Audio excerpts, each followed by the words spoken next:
Lucknow DGP कार्यालय में तैनात आईपीएस आकाश तोमर को सहारनपुर का नया एसएसपी बनाया गया। आज संभाला कार्यभार। घाटमपुर के सजेती थाना क्षेत्र में बड़ा हादसा, मिट्टी का टीला ढहने से 9 लोग दबे, 2 की मौत, 7 की हालत गंभीर। एनसीबी के डीडीजी ज्ञानेश्वर सिंह समेत एनसीबी की 5 सदस्यीय टीम पहुंची मुंबई। टीम प्रभाकर सेल द्वारा लगाए गए भ्रष्टाचार के आरोपों की होगी जांच। दिल्ली सीएम ने बताया, कैबिनेट बैठक में दिल्ली की तीर्थ यात्रा योजना में अयोध्या शामिल करने के प्रस्ताव को मिली मंजूरी। दिल्ली के जो बुजुर्ग अयोध्या में रामलला का दर्शन करना चाहेंगे, दिल्ली सरकार मुफ्त में कराएगी। राजद प्रमुख लालू प्रसाद यादव बोले, सोनिया गांधी से फोन पर बात हुई, उनकी तबीयत के बारे में पूछा। ये बात हुई थी, सभी पार्टियां जिनकी समान विचारधारा है उन्हें इकट्ठा किया जाए, जिससे एक मजबूत विकल्प बनाया जा सके। पुंछ के पीर पंचाल में मुगल रोड को 7 दिनों के बाद आवाजाही के लिए खोला गया, बर्फबारी के कारण बंद थी रोड। स्वास्थ्य मंत्रालय के अनुसार राज्य और केंद्र शासित प्रदेशों को वैक्सीन की 107.81 करोड़ से ज्यादा खुराक कराई गई उपलब्ध। केंद्रीय गृह मंत्री ने पीएम के सरकार के मुखिया के तौर पर 2 दशक पूरे होने पर बोले, 2014 तक देश की जनता बहुत बड़ा प्रश्न आ गया था, क्या बहुपक्षीय लोकतांत्रिक संसदीय व्यवस्था सफल हो सकती है। लखनऊ में सीएम योगी उत्तर प्रदेश विधान परिषद के मनोनीत सदस्यों के शपथ ग्रहण समारोह में हुए शामिल। तारापुर में आयोजित रैली में राजद प्रमुख लालू यादव बोले, हमने कहा है नीतीश कुमार की सरकार का विसर्जन हो रहा है। नीतीश बोलते हैं कि हमें गोली मार दे, हम क्यों तुम्हें गोली मारेंगे, तुम खुद मर जाओगे। केंद्रीय गृह मंत्री बोले, विकास की सबसे बड़ी जरूरत शिक्षा होती है। मुझे ट्रोल किया गया, लेकिन मैं फिर भी कहूंगा कि अनपढ़ों की फौज लेकर कोई देश विकास नहीं कर सकता।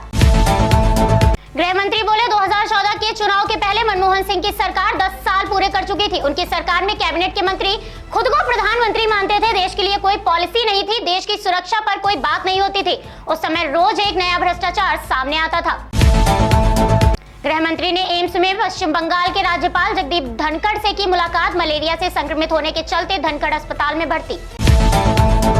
रक्षा मंत्री बोले, मुझे खुशी है इस साल इंडो पैसिफिक के रीजनल डायलॉग पूरी चुनौती के साथ सुचारू ढंग से हुए। आने वाले समय में ये हमारे लिए सकारात्मक साबित होंगे। दादा साहब फाल्के पुरस्कार विजेता सुपरस्टार रजनीकांत ने राष्ट्रपति और प्रधानमंत्री से की मुलाकात। दिल्ली के शिक्षा मंत्री मनीष सिसोदिया ने बताया, 1 नवंबर से दिल्ली के निजी और सरकारी स्कूल सभी कक्षाओं के लिए कुछ शर्तों के साथ खोलने का निर्णय लिया गया है। शिक्षा मंत्री मनीष सिसोदिया ने बताया कि कोई भी स्कूल बच्चों को आने के लिए बाध्य नहीं कर सकता। स्कूल सुनिश्चित करे कि पढ़ाई ऑफलाइन या ऑनलाइन चले। एनसीबी अधिकारी समीर वानखेड़े के पिता बोले, मैं दलित हूँ, मेरे दादा परदादा सब हिंदू हैं, मेरा बेटा कहाँ से मुस्लिम हो गया। नवाब मलिक को समझना चाहिए, अगर नवाब मलिक ऐसे ही पीछे लगे तो हमें उन पर मानहानि का केस करना ही पड़ेगा। समीर वानखेड़े की पत्नी क्रांति रेडकर बोली, समीर वानखेड़े को पता है कि वो हिंदू हैं और उन्हें स्पेशल मैरिज एक्ट में शादी करनी है, उन्होंने वो की। गोंडा में सीएम योगी बोले, दिवाली के ठीक पहले 938 करोड़ रुपए से अधिक की परियोजनाओं के शिलान्यास और लगभग 193 करोड़ से अधिक परियोजनाओं का लोकार्पण कार्यक्रम हो रहा है। हिमाचल के ऐतिहासिक गांव मलाड़ा में भीषण अग्निकांड, 16 मकान जलकर राख। हिमाचल प्रदेश के कुल्लू में हुए अग्निकांड पर पीएम ने व्यक्त किया दुख, बोले, मलाड़ा गांव में हुए इस त्रासदी से सभी पीड़ित परिवारों के प्रति व्यक्त करता हूं संवेदना। दिल्ली में केंद्रीय स्वास्थ्य मंत्री ने देश के कोविड वैक्सीनेशन अभियान को आगे बढ़ाने पर चर्चा के लिए राज्य और केंद्र शासित प्रदेशों के स्वास्थ्य मंत्रियों के साथ की बैठक। मऊ में एसबीएसपी के 19वें स्थापना समारोह पर अखिलेश यादव बोले, जिस दरवाजे से बीजेपी सत्ता में आई उसे ओम प्रकाश राजभर ने बंद कर दिया। बंगाल में खेला हुआ यूपी में खदेड़ा होगा। उत्तराखंड के चमोली बद्रीनाथ में हिमपात शुरू, तापमान में भारी गिरावट।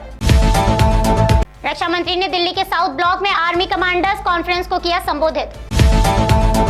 लखनऊ में निशुल्क बालिका एवं महिलाओं हेतु स्वास्थ्य परीक्षण शिविर का हुआ आयोजन, समसामयिक दिक्कतों से निपटने की प्रभावी जानकारी दी गई। Red cross society vice chairman ने स्वास्थ्य शिविर आयोजनों के लिए आयोजकों को दी बधाई, महिलाओं को तत्कालिक सुविधा उपलब्ध करवाने के हर संभव सहयोग करने का सामूहिक संकल्प लिया। बहराइच में जनपद भू राजस्व की वसूली के लिए दिखाई सख्ती, वसूली प्रमाण पत्र निर्गत किया गया। मैनपुरी के कुरावली थाना क्षेत्र के ग्राम सलेमपुर में संदिग्ध परिस्थितियों में फौजी की गोली लगने से मौत, शव को कब्जे में लेकर पोस्टमार्टम के लिए भेजा। सलेमपुर निवासी अजय भटिंडा में आर्मी के हवलदार के पद पर तैनात थे। घर वापसी के समय पेट में गोली लगने से गंभीर हालत में सीएचसी कुरावली में कराया गया भर्ती, जहां डॉक्टरों ने घोषित किया मृत। कांग्रेस नेता राहुल गांधी बोले, संसद में हमने पेगासस का मुद्दा उठाया। पेगासस देश पर, देश के संस्थानों पर एक हमला है। राहुल बोले, पेगासस को किसने खरीदा? इसे कोई प्राइवेट पार्टी नहीं खरीद सकती, इसे सरकारी ही खरीद सकती है। कृषि उड़ान 2.0 योजना पर केंद्रीय नागरिक उड्डयन मंत्री बोले, सरकार किसानों की आय दोगुनी करने के लिए प्रतिबद्ध है। किसानों की आय दोगुनी करने का मतलब न केवल उपज के लिए बाजार में मूल्य बढ़ाना है, बल्कि इसका मतलब किसानों के लिए एक आदर्श बदलाव है।